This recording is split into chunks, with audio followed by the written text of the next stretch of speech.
지난 한 주 부산시청 안팎의 주요 소식들을 정리해보는 주간시정 순서입니다. 오늘도 김건영 기자와 함께합니다. 어서 오십시오. 네. 가덕신공항 조기 개항 목표가 건설사의 공사 기간 연장 요구로 흔들리면서 부산시가 소가리를 하고 있다고요. 네. 가덕도 신공항의 2029년 개항 여부는 그야말로 중대기로에 서 있습니다. 수의계약 대상자였던 현대건설 컨소시엄이 정부의 기본 설계를 어기면서 공사 기간을 2년 더 연장하겠다는 설계안을 내놓은 지 이제 한 달이 다 돼가는데도 국토교통부는 분명한 후속 조치를 내놓지 않은 채 뭉기적거리고만 있습니다. 기본적인 입찰 조건에도 맞지 않는 현대 측의 기본 설계안을 기술 심의 절차로 넘기기까지 했습니다.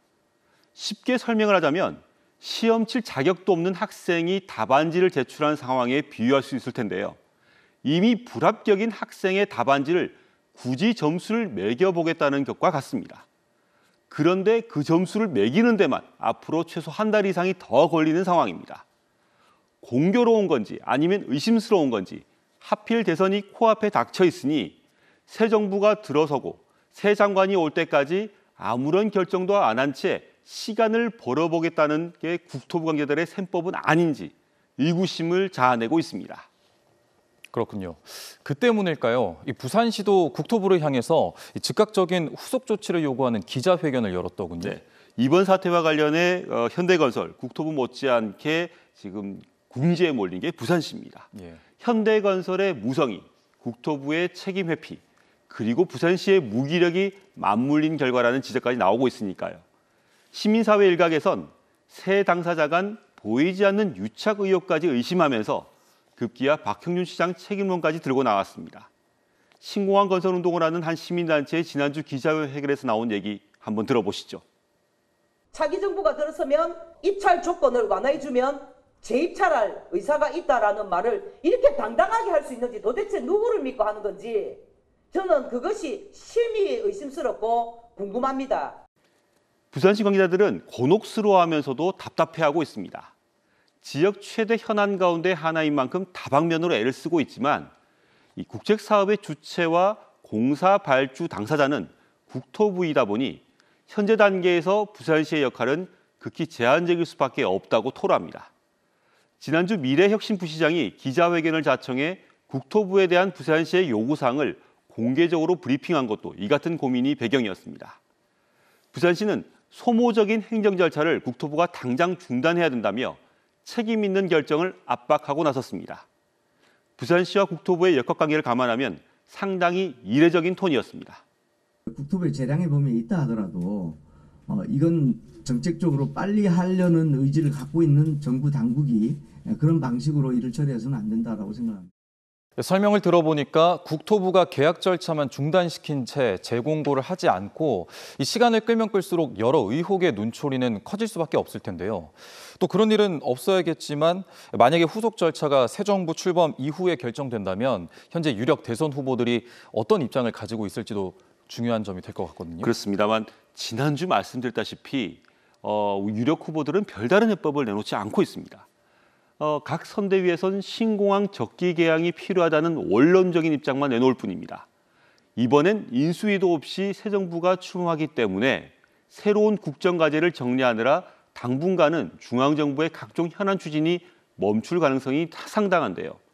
부산시나 지역 시민사회가 공사기간 등의 입찰 조건 변경 없이 입찰 재공고를 통해 조속한 시공사 재선정 절차 착수에 들어갈 것을 국토부에 강력히 촉구하는 이유입니다. 보통 대선 국면은 지역 발전 전략의 국정과제 반영이나 현안 해결의 기회로 삼을 수 있을 텐데 이번 대선을 맞이한 부산시로선 성과를 기대하기 난망해 보이는군요. 이런 가운데도 최근 반가운 소식도 하나 들려왔습니다. 정명훈 클래식 부산 초대 예술감독이 세계적 명성의 이탈리아 오페라 극장의 음악 감독으로 선임이 됐더라고요. 그렇습니다. 이 한국을 대표하는 음악계 거장인 정명훈 지휘자는 클래식 부산의 초대 예술감독도 맡고 있는데요. 그가 오는 2027년부터 이탈리아 밀라노의 라스칼라 극장도 맡게 됐습니다. 지난 1778년 문을 연 라스칼라 극장은 세계 최고의 오페라 극장 가운데 하나로 전 세계 음악인과 애호가들이 성지처럼 생각하는 곳입니다. 240여 년 역사 동안 이탈리아인이 아닌 이가 음악 감독을 맡은 건 정명훈 감독이 두 번째고 아시아인으로선 처음입니다. 정 감독 개인적인 영광은 물론 국가적으로도 자랑스럽지만 특히 부산은 당장 정명훈 효과를 기대할 수 있게 됐는데요. 이 정명훈 지휘자가 현재 예술 감독을 맡고 있는 클래식 부산은 지난해 출범했습니다. 당장 다음 달 개관을 하는 이 부산 콘서트홀과 2년 뒤 문을 여는 부산 오페라 하우스를 담당하는 부산시 산하 사업소인데요.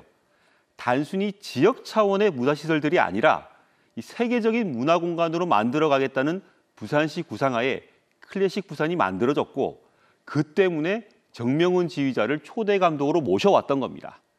이 한국전쟁 피난 시절 부산에서 태어난 인연이 70년의 세월을 보내고 다시 이어졌는데 이번 라스칼라 음악 감독 선임으로 그 재회가 나을 결실이 더욱더 풍성해지게 된 거죠. 부산 오페라 하우스는 이 랜드마크가 될 만한 건축물로 지어지고 있긴 하지만 이 개관 이후 어떤 콘텐츠를 담아내느냐가 더 중요한데 이 정 감독을 매개로 세계 최고 오페라 극장인 라스칼라와 특별한 인연을 맺게 됐습니다.